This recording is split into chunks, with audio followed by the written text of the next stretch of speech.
IT job కోసం try చేస్తున్నారా? Coding tutor లో ట్రైనింగ్ తో పాటు స్టైఫండ్ అండ్ 100% జాబ్ గ్యారంటీ. నమస్తే, వెల్కమ్ టు సుమన్ టీవీ. నేను మీ సాయి. ఆంధ్రప్రదేశ్లో గ్రామ సభలు మొదలు కాబోతున్నాయి. డిప్యూటీ సీఎం పవన్ కళ్యాణ్ ఆధ్వర్యంలో రాష్ట్ర వ్యాప్తంగా ఉన్నటువంటి అన్ని గ్రామాలలో ఎట్ ఏ టైం ఈ సభలు నిర్వహించనున్నారు. ఈ సభల లక్ష్యం ఏంటి? ఈ సభల నిర్వహణలో ఎలాంటి చర్యలు తీసుకుంటారు? పవన్ కళ్యాణ్ గారు ఎలాంటి స్టెప్ వేయబోతున్నారు? దీనికి సంబంధించి మనం మాట్లాడదాం. మనతో పాటు Suman TV news chief editor Keshav గారు ఉన్నారు. సార్ నమస్తే. చాలా కాలం తర్వాత గ్రామ సభలు అనేటువంటి మాటలు వింటున్నాం ఏపీలో. పవన్ కళ్యాణ్ గారు ఇనిషియేట్ తీసుకొని ఆయనే మొదట ఒక గ్రామం నుంచి మొదలు పెట్టబోతున్నట్టుగా తెలుస్తుంది. ఎలా చూడొచ్చుంటారు ఈ గ్రామ సభలు? ఏం జరగబోతుంది ఈ సభలలో? ఒకటి గ్రామ స్వరాజ్యం అని మహాత్మా గాంధీ గారు ఎప్పుడో చెప్పారు. ఆల్రెడీ ఈ మధ్య మనం విన్నాం, గ్రామ స్వరాజ్యం బొందలోనే పోయాయని చెప్పిన పాటల్లో కూడా విన్నాం. చాలా రోజుల తర్వాత ఏపీలో గ్రామ స్వరాజ్యానికి సంబంధించి మొదటి అంకురార్పణ, అంటే ఒక రకంగా ప్రారంభోత్సవం లాంటిది అనమాట. చాలా కాలం తర్వాత ప్రభుత్వం మారిన వెంటనే పంచాయతీరాజ్ శాఖను పవన్ కళ్యాణ్ గారు తీసుకున్న తర్వాత తీసుకున్నటువంటి కీలకమైన నిర్ణయం పనికి ఆహార పథకం, ఉపాధి హామీ పథకం. ఇలాంటి పథకాలు ఒకప్పుడు చాలా యాక్టివ్గా ఉండేవి. నరేగా నిధులు అనేటువంటి మాట ఎక్కువ వింటూ ఉండేవారు. అంటే national employment guarantee scheme, Mahatma Gandhi national employment guarantee scheme, అదే ఉపాధి హామీ పథకం. దీనికి సంబంధించి దాదాపు 57,000 కోట్ల రూపాయలకి సంబంధించిన పనుల్ని అదనంగా రాష్ట్ర ప్రభుత్వం కేంద్ర ప్రభుత్వం నుంచి అనుమతి పొందింది. ఈ పనులన్నీ ఏం చేస్తారు? గ్రామాలకు పనికొచ్చేటువంటి పనులు. అంటే గ్రామాలకు మౌలిక వసతులకు సంబంధించి రహదారులు కానీ, గ్రామాలకు సంబంధించిన సచివాలయాల వ్యవస్థలు కానీ, పంచాయతీ భవనాలు కానీ, స్థానికంగా కావాల్సినటువంటి వ్యవస్థలన్నీ ఏర్పాటు చేసుకోవడానికి కూడా ఈ పథకాన్ని ఉపయోగించేవాళ్ళు ఒకప్పుడు.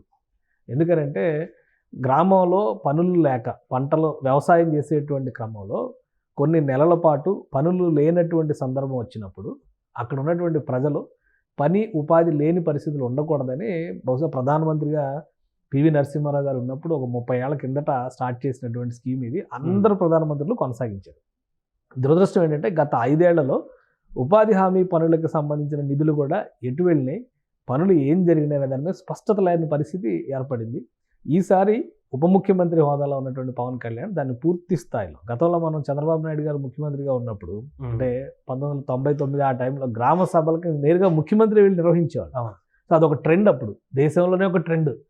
ఇప్పుడు మరొకసారి ఆంధ్రప్రదేశ్ ప్రభుత్వం ఆ దిశగా అడుగు వేస్తుంది. 23వ తేదీన రాష్ట్ర వ్యాప్తంగా 13,326 పంచాయతీలకు సంబంధించి గ్రామ సభలు నిర్వహిస్తుంది. గ్రామ సభల్లో జనరల్గా జరిగేటువంటి ప్రొసీజర్ ఏంటంటే, గ్రామంలో ఎన్నుకున్నటువంటి సర్పంచ్ దగ్గర నుంచి గ్రామ స్థాయిలో ఉన్నటువంటి గ్రామ కార్యదర్శుల వరకు ఉన్నటువంటి అధికారులు, వాళ్ళందరూ కూడా గ్రామ, మండల, జిల్లా మొత్తం వీళ్ళ అధికారులు అందరితో కూడా పవన్ కళ్యాణ్ గారు వీడియో కాన్ఫరెన్స్ నిర్వహించారు. వీడియో కాన్ఫరెన్స్లో ప్రతి ఒక్కరికి ఇచ్చినటువంటి డైరెక్షన్ ఏంటంటే, సజావుగా చట్ట ప్రకారం క్రమ పద్ధతి ప్రకారం గ్రామ సభలు నిర్వహించడం ద్వారా ఆయా గ్రామాలకు ఎలాంటి ప్రయోజనాలు కావాలో అక్కడ ఉన్న ప్రజలే డిసైడ్ చేసుకునే విధంగా అధికారులు ప్రోత్సహించాలి. అంటే ప్రజా అవసరాలు ప్రాధాన్యం అనమాట. ఉదాహరణకి ఒక గ్రామంలో రహదారి వ్యవస్థ సరిగా లేదనుకోండి, ముందు ప్రజలు డిసైడ్ చేస్తారు. ముందు రహదారి ఉపాధి హామీ కింద ఆ పనులు మొదలు పెట్టండి అంటే గ్రామంలో ఉన్నటువంటి ప్రజలు అందులో ఉంటారు, ప్లస్ టెక్నికల్ ఎక్స్పర్ట్స్ని కూడా గవర్నమెంట్ అక్కడికి ఎండార్స్ చేస్తుంది. వీళ్ళందరూ కలిసి గ్రామ అవసరాలకు తగినటువంటి పనులన్నింటిని కూడా పూర్తి చేసుకుంటారు. ఆ చెల్లింపులు రాష్ట్ర ప్రభుత్వం, అంటే కేంద్రం ఇచ్చినటువంటి నిధుల ద్వారా నేరుగా సర్పంచులకి ఇదివరకు నిధులు చెల్లించేటువంటి అధికారాలు ఉండేవి. సర్పంచులకు వేసినటువంటి డబ్బులు కూడా దారి మళ్ళీపోయినాయి అనేటువంటి ఆరోపణలు చాలా బలంగా వినిపించాయి గత ప్రభుత్వ హయాంలో.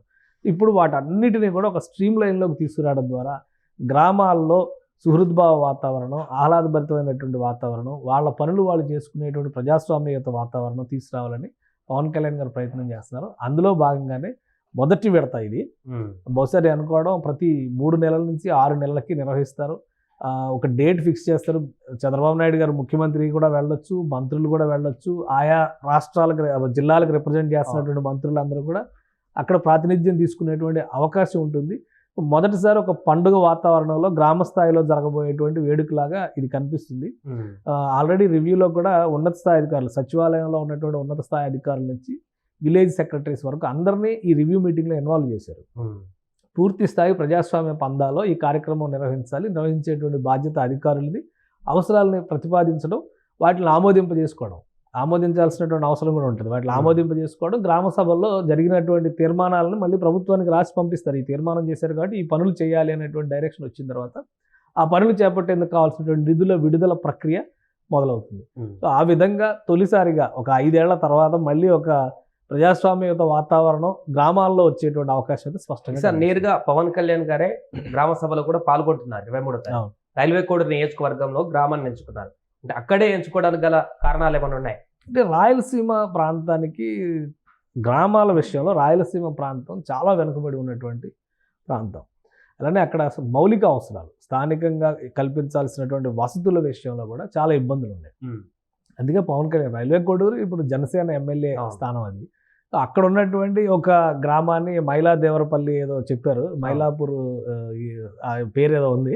సో ఆ గ్రామాన్ని ఎంచుకుని అక్కడ ఒక గ్రామ సభని నిర్వహిస్తారు. అక్కడ ఆ గ్రామానికి కావాల్సినటువంటి వసతులు ఏంటి, రహదారి వ్యవస్థ కావచ్చు, డ్రైనేజ్ వ్యవస్థలు కావచ్చు, లేదంటే మరుగుదొడ్లకు సంబంధించి స్వచ్ఛ భారత్ కింద ఇస్తున్నటువంటి స్కీమ్స్ ఉన్నాయి కొన్ని, అవి కావచ్చు. సో ఇవన్నిటినీ కూడా గ్రామ సభ తీర్మానం చేసిన తర్వాత ప్రభుత్వం నిర్ణయం తీసుకునేది కాబట్టి అక్కడ నేరుగా పవన్ కళ్యాణ్ గారు ఇన్వాల్వ్ అవుతున్నారు. ఆ గ్రామంలో నిర్వహించేటువంటి సభకి ఆ గ్రామంలో ఉన్న ప్రజలందరూ అంటే ఏంటి, అన్ని పార్టీల నాయకులు ఉంటారు కదా ప్రతి గ్రామంలో, వీళ్ళందరూ కూడా ఉంటారు. ప్రాధాన్యాల వారీగా వాళ్ళకి అవసరాలు తీర్చేటువంటి ప్రక్రియని మొదలు పెట్టబోతున్నారు. కాబట్టి ఇది ఒకటి ఏంటంటే పవన్ కళ్యాణ్ గారు ఆ శాఖ మంత్రి, ఉప ముఖ్యమంత్రి, సినిమా పరంగా కూడా పెద్ద గ్లామర్ ఉన్నటువంటి నాయకుడు. సో ఒక అటెన్షన్ అయితే ఉంటుంది.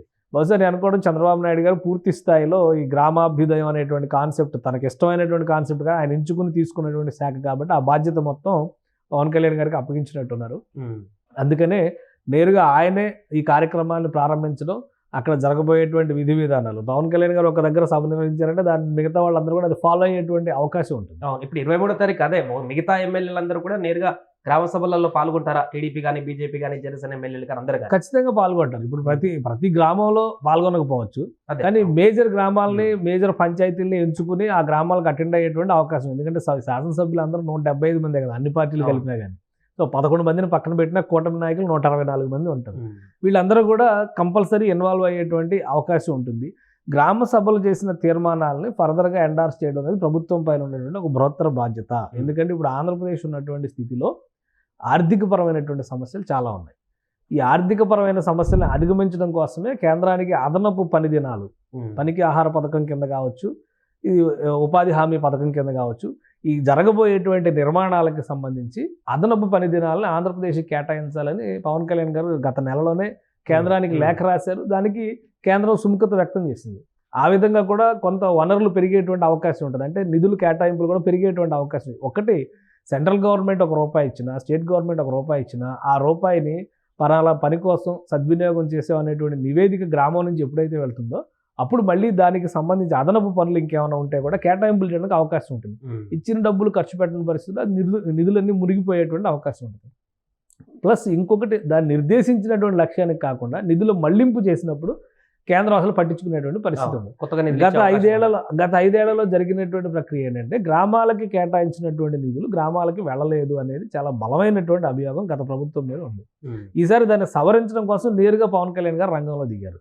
ఇప్పుడు వెనుకబడినటువంటి ప్రాంతాలను ఆదుకోవాల్సినటువంటి బాధ్యత కూడా కేంద్ర ప్రభుత్వం పైనే ఉంది. రాయలసీమ కానీ, ఉత్తరాంధ్ర జిల్లాల్లో కానీ ఈ వెనుకబాటుతనాన్ని మనం ఎలాగ అసెస్ చేస్తాము? మౌలిక వనరులు లేకపోవడం, ఆదాయ మార్గాలు లేకపోవడం, అక్కడ రెవెన్యూ రొటేషన్కి సంబంధించి అంటే ప్రజల స్థానిక వినిమయ శక్తి అనేది తక్కువగా ఉండడం, ఈ అంశాలను దృష్టిలో పెట్టుకుని వెనుకబాటుతనాన్ని డిసైడ్ చేస్తాం. అంటే అక్కడ ఏదో ఐఐటీలు ఉండాలనో, ఎయిర్పోర్ట్లు ఉండాలనో కాదు, బట్ కొన్ని మౌలికమైనటువంటి అంశాలు దృష్టిలో పెట్టుకుని చేస్తాం. రాయలసీమలో అటువంటి వెనుకబాటుతనానికి అనేక కారణాలు ఉన్నాయి. రైల్వే కోడూరు నియోజకవర్గం కూడా గతంలో ఫ్యాక్షన్ కక్షలతో అట్టుడికినటువంటి ప్రదేశం. సో అక్కడ మౌలిక వసతుల కల్పన అనేది ప్రభుత్వ బాధ్యత. ఆ సంకేతం ఇవ్వడం కోసమే పవన్ కళ్యాణ్ గారు ఇది స్పెసిఫిక్గా రైల్వే కోడూరుని ఎంచుకున్నారు. రాబోయేటువంటి రోజుల్లో రాయలసీమలో పెద్ద ఎత్తున అభివృద్ధి కార్యక్రమాలు, గ్రామాభ్యుదయాన్ని పెద్ద ఎత్తున తీసుకొస్తాం అనేటువంటి మాట పవన్ కళ్యాణ్ గారు చెప్పారు. ఈ గ్రామ సభలలో వాలంటీర్లు భాగస్వామ్యమయ్యేటువంటి అవకాశం ఉందా? అసలు ఈ సభల ద్వారా వాలంటీర్లకు సంబంధించిన క్లారిటీ ఏమైనా వస్తుందా? వాలంటీర్స్ అనేది ఆరో వేలు లాంటిది. ఆ వ్యవస్థను సృష్టించిన వాళ్ళు వాళ్ళ అవసరాలకు దాన్ని ఇంటర్ప్రెట్ చేసుకుంటూ వచ్చారు. కానీ గ్రామ వ్యవస్థని నిర్వహించేటువంటి క్రమంలో భారత రాజ్యాంగం 5 అంచెల వ్యవస్థను ఇచ్చింది. 5 టైర్ సిస్టమ్ అంటారు. రాజీవ్ గాంధీ గారు అమెండ్మెంట్ చేసిన తర్వాత అంతకు ముందర 3 టైర్ సిస్టమే ఉండేది. జెడ్పీటీసీలు, ఎంపీటీసీలు వీళ్ళందరూ కూడా ప్రజలు ఎన్నుకున్నటువంటి ప్రతినిధులు, వారికి సహాయకారిగా ఉండేటువంటి ప్రభుత్వ సిబ్బంది కూడా ఉన్నారు. గ్రామ కార్యదర్శులు, గ్రామ సెక్రటేరియట్లు ఈరోజు కొత్తగా వచ్చింది కాదు కదా, విలేజ్ సెక్రటేరియట్స్ గతంలో ఎప్పటి నుంచో ఉన్నాయి. అక్కడ కావాల్సినంత వ్యవస్థలు ఉన్నాయి. అదనంగా వాలంటీర్లు అనేటువంటి వ్యవస్థను తీసుకురావడం ద్వారా వాళ్ళకి వీళ్ళ పనులు కొన్నిటిని వాళ్ళకి కేటాయించారు, వాళ్ళ అవసరాలు కొన్నిటిని జోడించడం ద్వారా వాలంటీర్ వ్యవస్థను ఉపయోగించారు. కానీ వ్యవస్థను క్రియేట్ చేసిన తర్వాత దాన్ని సద్వినియోగం చేయడం ఎలా దాని మీద ఈ ప్రభుత్వం అధ్యయనం చేస్తుంది. ప్లస్ వాలంటీర్ల వ్యవస్థకు సంబంధించి బహుశా ఆగస్టు ఎండింగ్ నాటికి 5 ఏళ్లకి ఎప్పుడైతే అప్పుడు అగ్రిమెంట్ చేసి వీళ్ళు అపాయింట్మెంట్లు చేశారో 5 ఏళ్లకి ఆ క్రమం ముగుస్తున్నటువంటి పరిస్థితి ఉంది. దాని మీద ప్రభుత్వం ఇంకా ఒక నిర్ణయం తీసుకోవాల్సినటువంటి అవసరం ఉంది. అందుకనే ప్రస్తుతానికి అది పెండింగ్లో ఉంది. ఈసారి గ్రామ సభల విషయంలో కూడా వాలంటీర్ల వ్యవస్థను వినియోగించడానికి అవకాశాలు చాలా తక్కువగా ఉన్నాయి. రాష్ట్ర ప్రభుత్వం అంతర్గతంగా ఒక కమిటీ వేసింది. వాలంటీర్ల విధులు, అలానే వారికి ఉండాల్సినటువంటి అర్హతలు, వారికి కేటాయించాల్సినటువంటి బాధ్యతలు, ఈ అంశం పైన ఒక సమగ్రమైనటువంటి అధ్యయనం చేసేటువంటి నిర్ణయం తీసుకుంది. ఈ కమిటీ ఇచ్చేటువంటి నివేదిక ప్రకారం చూస్తే కూడా వాలంటీర్లో 10th క్లాస్ చదివిన వాళ్ళు ఎంతమంది ఉన్నారు, ఇంటర్మీడియట్ చదివిన వాళ్ళు ఎంతమంది ఉన్నారు, గ్రాడ్యుయేషన్ చేసిన వాళ్ళు ఎంతమంది ఉన్నారు, దీని మీద పర్సంటేజెస్ ఇప్పటికే గ్యాదర్ చేసినటువంటి పరిస్థితి ఉంది. ఆ డేటా ఆధారంగా వారి స్కిల్స్కి, అంటే వారి అర్హతలకు తగ్గట్టుగా అదనపు స్కిల్స్ చేర్పించడం ద్వారా వాళ్ళని ఏ విభాగాల్లోకి తీసుకోవచ్చు, దీనిపైన అధ్యయనం జరుగుతుంది ప్రస్తుతం. బహుశా ఇంకొక 4 రోజులు సమయం పట్టొచ్చు.